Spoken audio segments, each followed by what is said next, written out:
Perkenalkan, nama saya Pina dengan nomor NIM 2042046 dari kelas 1 BUMJ dari Prodi Akuntansi. Nah, pada kesempatan kali ini saya ingin sharing ke teman-teman tentang apa sih itu perayaan Katina, terus bagaimana prakteknya, serta bagaimana tata cara yang benar, dan yang terakhir apa sih manfaat kita dapatkan ketika kita melakukan dana. Nah, yang pertama kita akan langsung ke apa itu perayaan Katina. Katina, menurut Wikipedia, merupakan salah satu hari raya agama Buddha yang biasanya dirayakan pada akhir masa wasa, biasanya jatuh pada bulan Oktober. Hari raya Katina ini merupakan penanda bahwa masa wasa telah berakhir dan umat Buddha memasuki masa Katina. Perayaan Katina merupakan waktu bagi para umat awam untuk berderma atau berdamai kepada para biku sebagai tanda syukur mereka. Pada perayaan Katina, biasanya umat awam akan mengunjungi wihara dengan membawa donasi atau sumbangan berupa jubah atau pakaian baru bagi para biku. Nah, sekarang kita semua sudah tahu apa itu perayaan Katina, dan next saya akan tunjukin ke teman-teman video perayaan Hari Katina itu. Saya ambil video ini dari Vihara Budayana yang melakukan kegiatan perayaan Katina secara daring pada tanggal 18 Oktober 2020. Silakan menonton. Cara berdana yang baik dan benar adalah dengan adanya rasa hormat, seperti memberikan dengan kedua tangan, menundukkan kepala, membungkukkan badan, dan mengucapkan terima kasih. Yang kedua, pikiran kita harus terarah.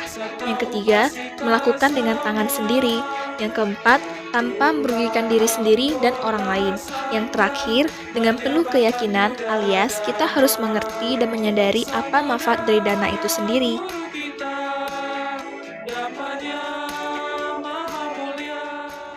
Sekarang saya akan sharing ke teman-teman apa sih manfaat dari berdana itu.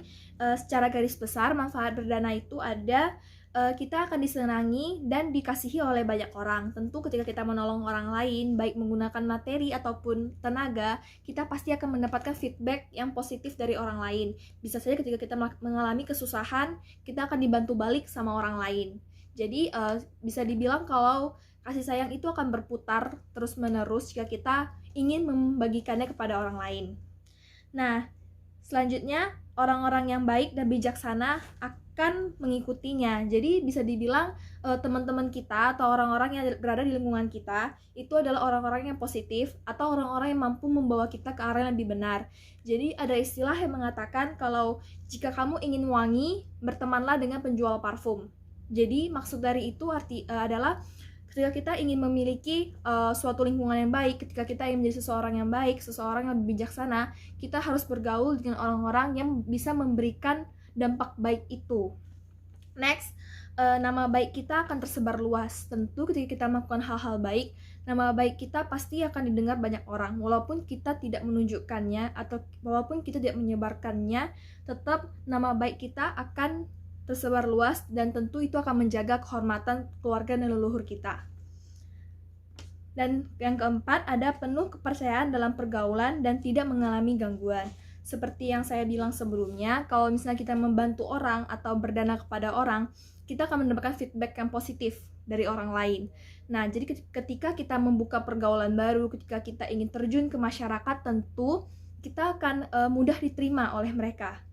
Ketika kita mudah diterima, tentu kita akan lebih merasa percaya diri, kita tidak insecure dengan diri kita sendiri, dan itu akan mempermudah kita dalam bergaul, serta tidak akan, bisa dibilang kita itu kayak bakal dijauhkan dari segala gangguan, karena lingkungan kita emang sudah positif dari awal. Terus yang paling terakhir dan biasanya yang didamba-dambakan oleh umat Buddha adalah ingin lahir kembali di surga. Itu tentu adalah semua keinginan umat Buddha. Jadi dengan berdana kita bisa mewujudkan salah satu keinginan terbesar kita, yaitu lahir di alam ibadah. Nah teman-teman, sekian video sharing saya tentang perayaan Katina dan tata cara berdana serta manfaat dari berdana itu. Semoga teman-teman bisa mendapatkan manfaat positifnya, dan saya doakan semoga teman-teman sehat selalu dan diberikan kebahagiaan. Saya minta maaf jika ada kesalahan kata dan informasi. Sekian dari saya, terima kasih dan sehat selalu. Bye-bye.